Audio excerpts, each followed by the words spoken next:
So this morning, let's take a few moments to see what it means to be faithful and generous with the Master's resources. As we turn to Matthew 25, we come to a part of Jesus' fifth and final sermon in this gospel. The subject of the message is the future. We find this in what is known as the Olivet Discourse. Jesus is talking about the end times. He's answering questions about the end times. And in chapter 25, he begins to tell parables about the future. And we have two parables that focus especially on the second coming of Christ. The parable of the 10 virgins, which happens right before the one that we're going to look at today. The focus there is on watching and being ready for the return of Jesus Christ. But the second parable, known as the parable of the talents, is what we're going to look at today. And it emphasizes the fact that we're not supposed to watch passively as we wait for the return for Jesus, but that we are to be actively doing the Lord's work while we wait. Jesus' parable is a call for us to be faithful and generous with what resources Christ has given to us. So in Matthew 25, chapter 25, verse 14, Jesus begins the parable in this way. He says, "For it will be like a man going on a journey who called his servants and entrusted to them his property." So he's referring to the second coming.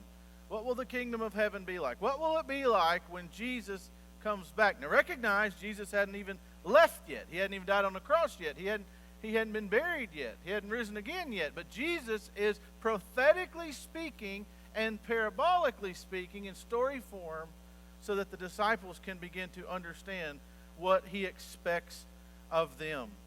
And as we look at the parable, right off the bat, we understand that Jesus is telling a story that has spiritual significance. It has spiritual meaning. He's thinking of a spiritual reality. He wants them to see this in this way. He starts off by saying that this master, this man, he will call his servants. And here's the thing. When we are called by Christ, the calling itself comes as a gift from God. And not only that, but the things that Christ entrusts to us come from God. And the point is this: whatever we have has been given by God. The first thing that we need to draw from this passage, a truth that Jesus would want us to understand, is that whatever we have comes from God. Whether it's the calling of God, whether it's the gifts or the talents or the resources that we have, they are from God. It says Christ entrusts them to us as his property. The Apostle Paul, in his letter to the Ephesians, said, "But grace was given to each one of us according to the measure of Christ's gift. Therefore," it says, "when he ascended on high, he led a host of captives, and he gave gifts to men." God has given to each person talents both spiritual and natural, and all are from God.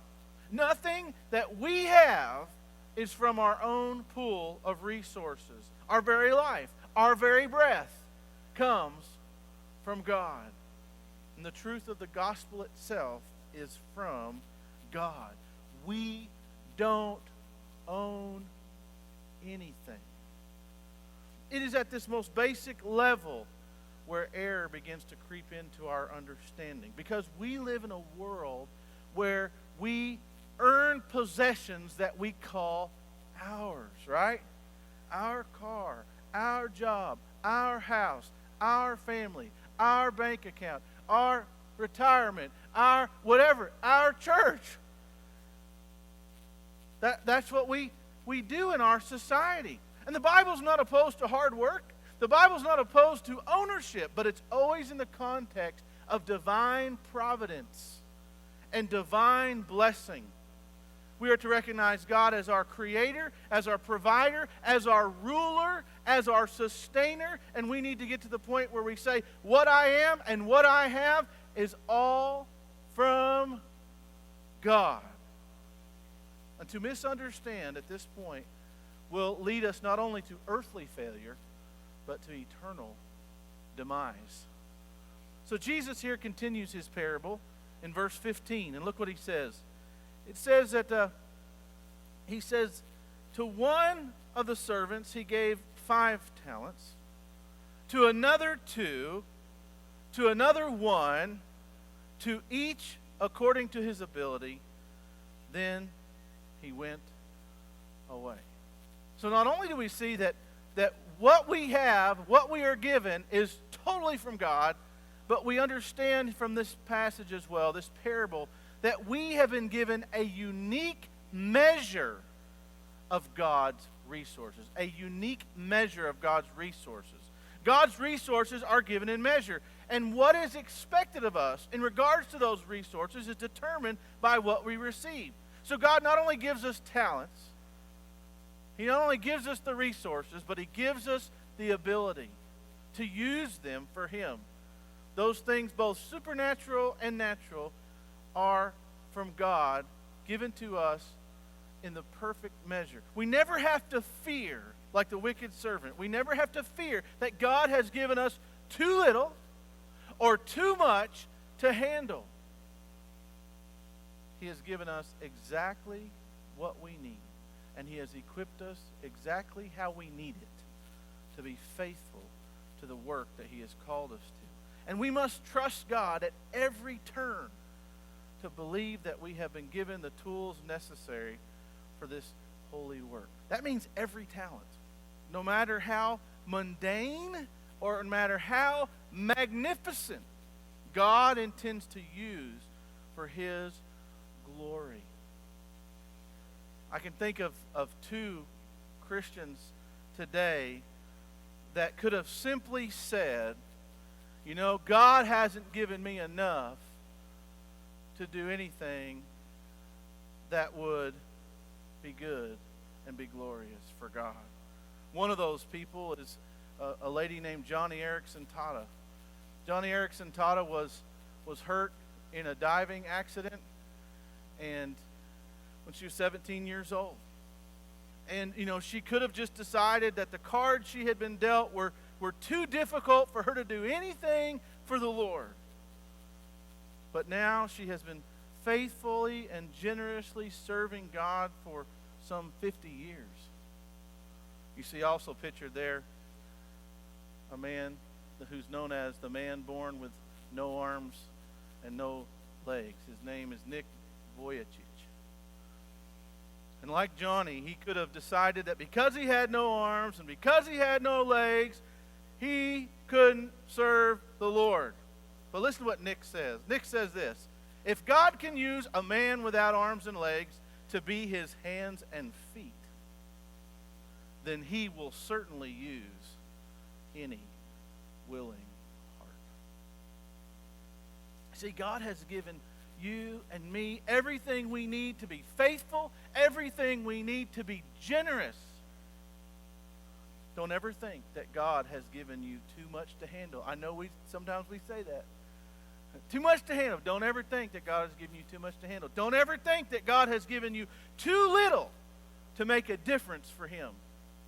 Because here's the thing. He's entrusted you with just the right resources and just the right abilities to be faithful and generous for His glory. Well, the parable continues in verse 16. And that's what it says. It says, he who had received the 5 talents went at once and traded with them, and he made 5 talents more. So also, he who had 2 talents made 2 talents more. But he who had received the 1 talent went and dug in the ground and hid his master's money. So not only are we to see that whatever we have is from God, And not only are we to see that what we have has been given to us in good measure, perfect measure, but we are to see that we are stewards of what God has given to us, His resources. We are to take care of the talent that God gives to us. But this is not simply a matter of safeguarding the talents. We are to use them for their intended means. So the first two servants were diligent with the use of their talents, and through faithfulness they used the talents, and the talents increased. But the third servant did not use the talent given to him. Instead, as we know, he hid that talent in the ground. And he thought he was keeping it safe, but he actually neglected to use the talent. And the master didn't give him the talent so he could just hide it away. Think about it. The master could have done even better than what that one servant did. I mean, he could have put it in the bank. He could have put it in his own vault. Even the bankers would have given him some sort of interest, right? So why would he have given a talent to this servant if there was no expectation that he would take care of the talent and use it in such a way that the master intended? So like the servants, we are called to be stewards of the resources that God has entrusted to us.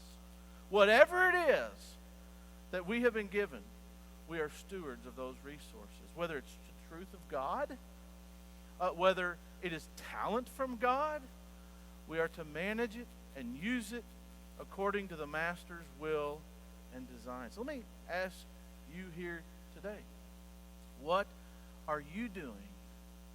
What are you doing with what God has given to you? With what God has given to you? And how are you using the talent, the treasure, and the time allotted to you? Well, the story moves on. Verse 19. So now we know that the master who gave these talents, he had gone away, right? We learned that there in verse 15. But then now when we get to verse 19, it says, now after a long time, the master of those servants came and settled accounts with them. And he who had received the 5 talents came forward, and bringing 5 talents more, and he said, Master, you delivered to me 5 talents. Here I have made 5 talents more. And his master said to him, well done, good and faithful servant. You have been faithful over a little. I will set you over much. Enter into the joy of your master. And he also, who had the 2 talents, came forward, saying, Master, you delivered to me 2 talents. Here I have made 2 talents more. His master said to him, well done, good and faithful servant. You have been faithful over a little. I will set you over much. Enter into the joy of your master. Then it says, he who also had received the 1 talent came forward, saying, Master, I knew you to be a hard man, reaping where you did not sow, and gathering where you scattered no seed. So I was afraid, and I went and hid your talent in the ground. Here, you have what is yours. But his master answered him, you wicked and slothful servant. You knew that I reap where I have not sown, and gathered where I scattered no seed. Then you ought to have invested my money with the bankers, and at my coming I should have received what was mine with interest. So take the talent from him, give it to him who has 10 talents. For to everyone who has will more be given, and he will have an abundance. But from the one who has not, even what he has will be taken away. And cast the worthless servant into the outer darkness, in that place where there will be weeping and gnashing of teeth. Now it's all good to understand the first 3 parts of this message. It is a good thing to understand, hey, whatever you have, it's given to you by God. whatever. The relationships that you have, the family that you have, the house that you have, the job that you have, spiritual gifts that God grants to his people, whatever it is, talents, life experiences, whatever it is, those are all from God. It's good to know that. Right?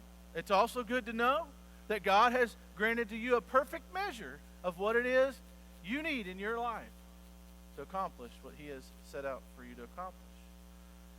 And it is also important for us to understand that we are stewards. We're entrusted. We're given things, stuff, talents, all these things to manage. We're stewards. But when we come to this passage, this part of the story, we realize something very, very important. We are accountable to God for what we do with his resources. We are accountable to God for what we do with his resources. The faithfulness of the true servants of God is held in contrast to the wicked and slothful servant. Obviously, when we see how the master handles them. These two servants, they had used the talents for the master. And so they received eternal blessing and eternal joy. But the wicked servant had failed. And why had he failed? I would say it would be very important for us to understand this, because we would not want to be the slothful and wicked servant found in this parable. So why did he fail? Well, the wicked servant's problem is exposed in his excuse. You remember what he said? Master, I knew you to be a hard man. Really? This calls into question whether he knew his master at all or understood anything at this point. He says, you're a hard man. And he says, I knew that you were the type of person who gets, he gets rich off of the people that work for him. You don't sow any seed. Really?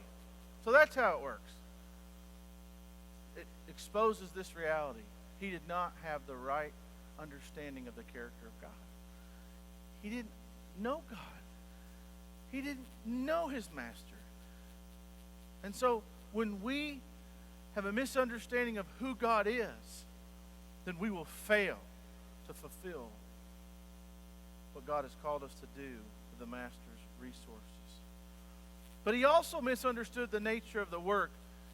He said that you were reaping where you did not sow and gathering where you scattered no seed. Did you notice something that when Jesus tells the master's response, if you will look in verse 26, when the master answers him and calls him this wicked and slothful servant, there's something very important in that verse, okay? A question mark. Did you notice that? There's a question mark at the end of that. That the master is questioning. He's questioning the servant's understanding of what the work is. So he misunderstood the nature of the work. You see, the wicked servant thought that the master was somehow detached from the work of the servants. He figured, well, since he left, it's all up to me, right? He only thought of the work as his work instead of the master's work, or that he was an extension of the master. See, God doesn't give us talents. He doesn't give us his resources to use in our own strength. Even the abilities that are given to us flow from God.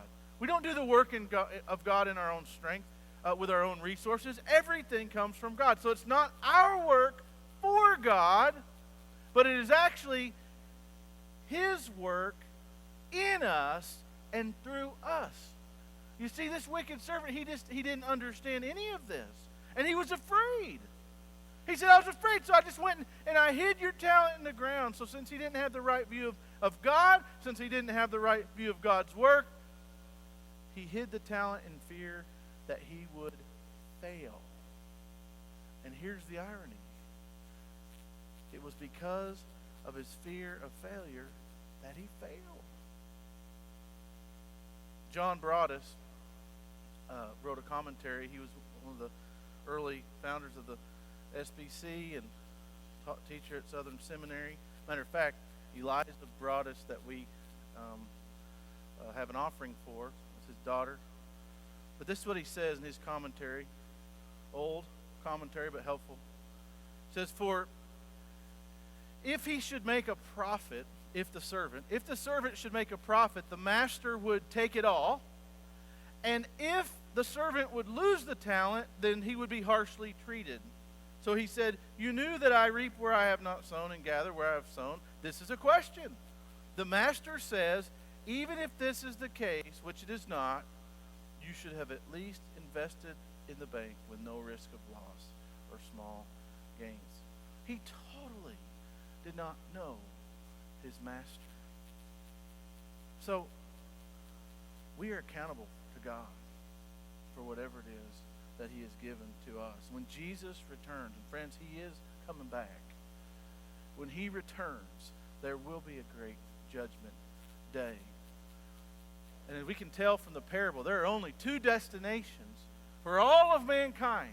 You either enter eternal joy with Christ, or you'll spend eternity separated from Christ.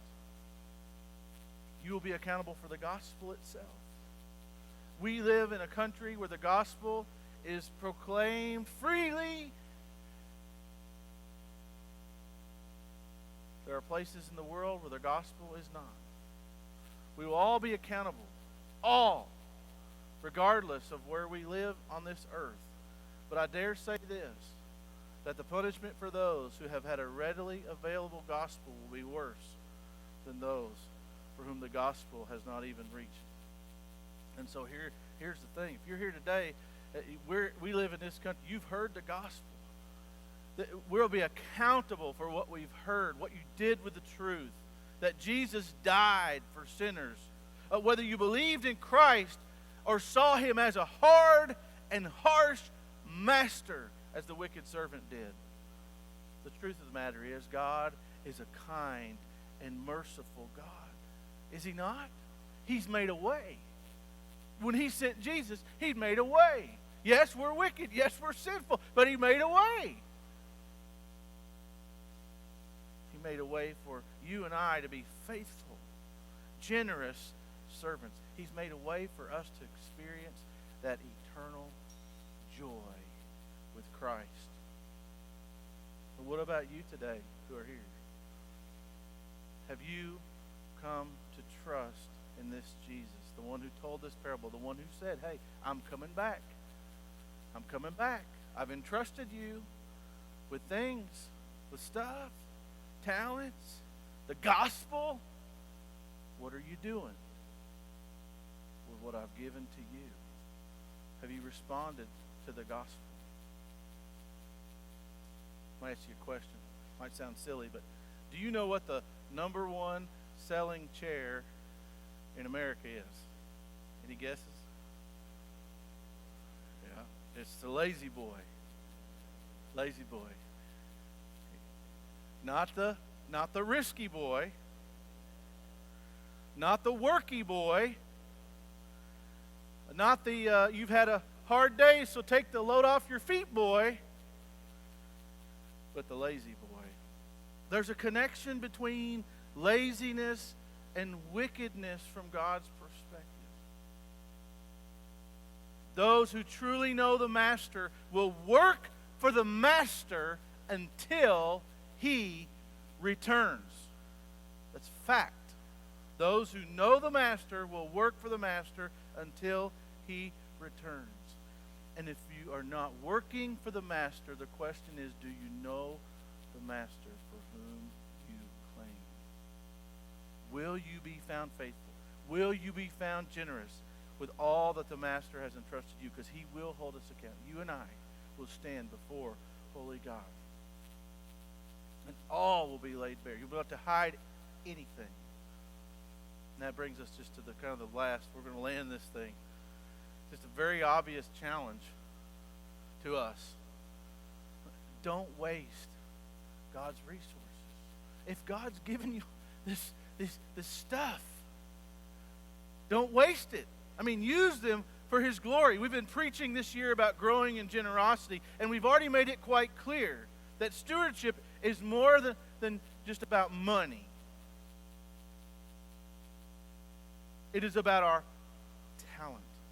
It's about our treasure. Yes, it is about that. But it is about our time, too.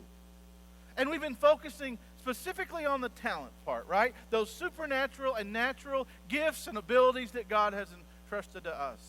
We have learned that we are shaped by God. And the parable of the talents reminds us that we are to be faithful and generous with our spiritual gifts, with our passions, with our abilities, with our personality, with our life experiences. We are to be faithful with these things. We often talk about how God has not called us to sit around and do nothing until He returns. I know we like to talk about Him coming back. A lot of times we'll be like, I can't wait till Jesus comes back. Or we say, I can't believe how bad things are. I wish Jesus would come back.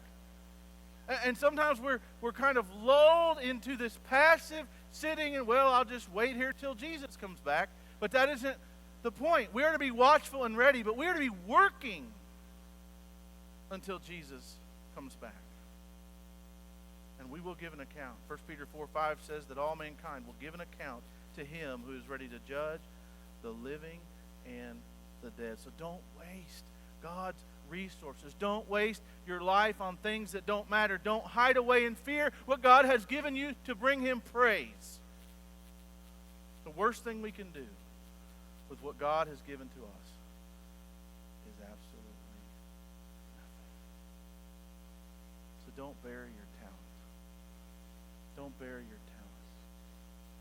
Maybe you're here today and maybe that's kind of what's been happening. Maybe you say, well, you know, I used to do this, or I used to be this, or I thought I could do this, or whatever, but, you know, I just kind of tucked that away. I think maybe life's got too tough for you to be effective to do whatever, to use what God has. But God has given you resources. They're His resources, not yours. And they're to be used for His glory. Think about this. When we are given children and we neglect to tell them about the gospel and stories of faith, we bury our talents. When we're given friends and we neglect to significantly bless their lives, we bury our talents. When we are given a song to sing and we sing it not, we're burying our talents. I could go on. Just think, whatever it is that you've been given, if you're not using it for Him, you're burying it away in fear. We bury our talent when we use it on things that will not last. We are to invest what God has given to us in activities that will have an eternal impact. So what are you doing with what God has given to you? Just think of the opportunities that God has already given you to be faithful and generous. And think about it. This week, this month, this year, think of all the opportunities that God will present to you to be faithful and generous with the resources that He's given to us. And if we don't waste our life, if we don't bury the things that God has entrusted to us, then one day we'll hear those words. Well done, good and faithful servant. You have been faithful with a little. Now I will set you over much. Enter